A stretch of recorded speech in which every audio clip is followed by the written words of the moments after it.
It may have been dawn. It may have been midnight. It may have been tea time or tea time. Were he either British or a golfer, neither of which was he. The passage of time meant significantly less with each passing day, or hour, or week. He couldn't really be sure, because time in the box meant only the hot, sticky film of one's own stench and the incessant droning of absolutely nothing.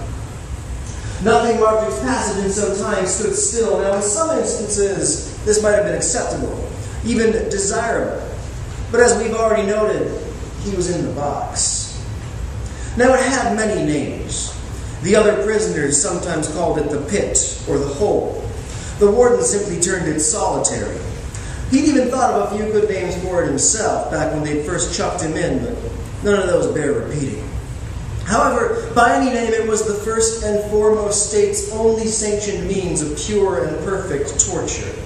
Not the hardest of hardened criminals, not the sharpest of maniacal masterminds, not even the coolest and most accepting among the broken and reformed could fend off the horrors that dwell within. And it wasn't long before sensory deprivation set in. There was nothing to see in the darkness, so eventually he wondered at times if his eyes even still worked. Nothing other than his own shallow breathing aroused his attention in the soundproof chamber, and the slow, rhythmic drawing and releasing of breath soon grew hypnotic, and from there became unnoticed. There were only the walls and himself to touch, both of which wore out their interest early on. One could only grope the same parts of one's own anatomy so many times, after all. Taste and smell blended together, and then vanished likewise. When bombarded by the same malodorous air long enough, his senses grew accustomed to it and finally failed to notice it at all.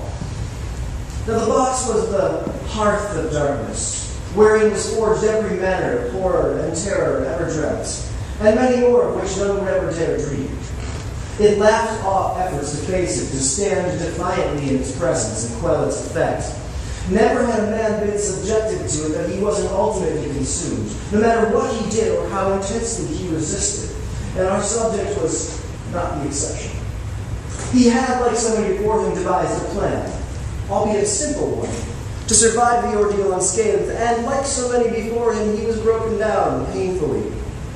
One might even say slowly, except that such a concept as slow or fast has, as been noted, no meaning in the box. Now, his plan was simply one to combat the emptiness of the solitude and the sensory deprivation.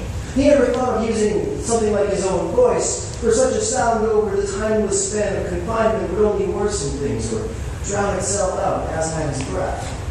What he needed was an external sensation, a sight or a sound or a smell that was not directly his. If he had no direct control over it, it might work. It, whatever it might be, would accompany him on his journey through the darkened bazaar of the condemned man's soul. And knowing that this was what he needed to survive, he carefully worked the top button free from his prison jumpsuit and tossed it in the air in front of him. Tap, click, click, clack. Now he did this after he lost track of his senses, so when the button collided with the wall of his little cell, the noise was like a bullet mainlined to his brain. It burned through him and echoed and as the button tumbled through the darkness and onto the floor. And there, the sound of it landing infused him with the scorching knowledge that he was, in fact, still alive, all previous assumptions to the contrary notwithstanding. And as the epiphany seared through him, he fumbled around and frantically in the darkness felt around until his fingers finally stumbled onto that button. Then he lifted it up to his face, drew a deep breath, and tossed it again.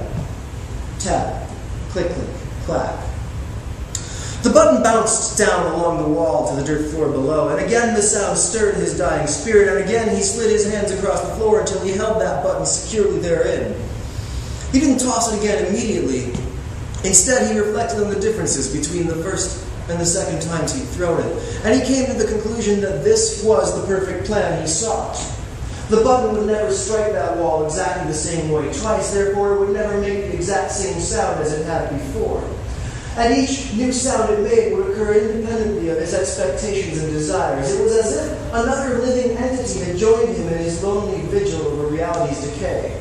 And even though he knew deep down that this was not truly the case, It was enough for him to keep his hold over all that had abandoned those who had gone before him in the box. Now, time didn't regain any meaning at this point, for some unknown amount of it had already slipped by, and his judgment of time past was broken beyond any hope of repair. But he hadn't ceased to find time important. Whenever he lost track of it from then on, whenever he slipped into the abyss once more, he simply had to toss that tiny button against the unforgiving, unrelenting wall of the enclosure, tap, click, click, clack, and reality returned. He could get by like this, not forever, he judged, but at least as long as it took for them to release him, and that would be enough. And while he waited out his sentence, he gradually came to think of himself as rather clever. He was immensely proud of himself, and rightly so, for he had discovered the buffer between isolation and insanity that prisoners had sought for as long as the box had stood. He had prevailed over that box, and when they finally pulled him from it, he would truly be the better man that they had promised him to be. His triumph was at hand, and the remainder of his sentence would pass in due time. Time.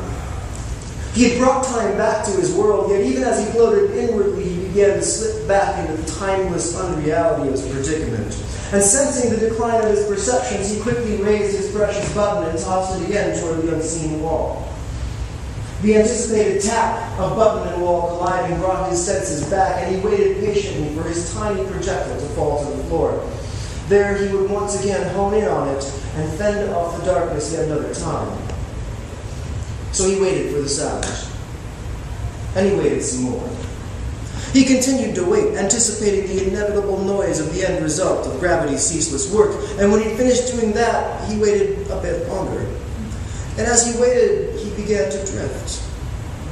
He drifted back into the ravine, that dark corner of the mind where the walls of shadow and doubt never quite meet. They just keep drawing closer and closer together. He was drifting back into the darkness from which he thought he had escaped, and when he realized what was happening, he went for his trusty button, and only then did he fully realize his plight. He no longer had that button. He had missed the sound as it fell to the floor, and without the noise, he had no idea where it was. Now, in a panic, he scrambled around the floor of that small cell, meticulously combing every point of its surface with his fingers as he tried to find that fallen button. It was as if the box had swallowed it up mid-fall, but he knew better than that. That was impossible. So he kept continuing to feel along the floor of the cell, frantically racing to find his button, racing against the madness that sped back into its rightful place within his soul. And no matter how hard he tried or how intensely he searched, that button was not to be found, and darkness swallowed him as his hands scurried about the floor.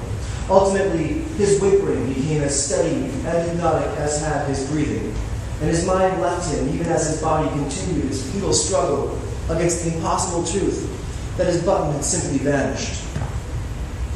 Now, when the guards finally took him from the box, they nearly had to pry him out. He struggled and scrambled and broke free of their grasps and dove back into that box to resume his hopeless search. And when they pulled him back, he bit and swerved and scratched to get free, and only after he had been restrained and beaten within an almost infinitely small measure of distance of his life did he finally abandon his attempts. And in the end, they dragged him away from that box and back to his regular cell, where he would stare blankly and vegetate for the rest of his miserable existence. The impossible nature of what he had experienced gnawed away at him, a little more each day, until his mind was as dark and as empty as the box in which he lost it.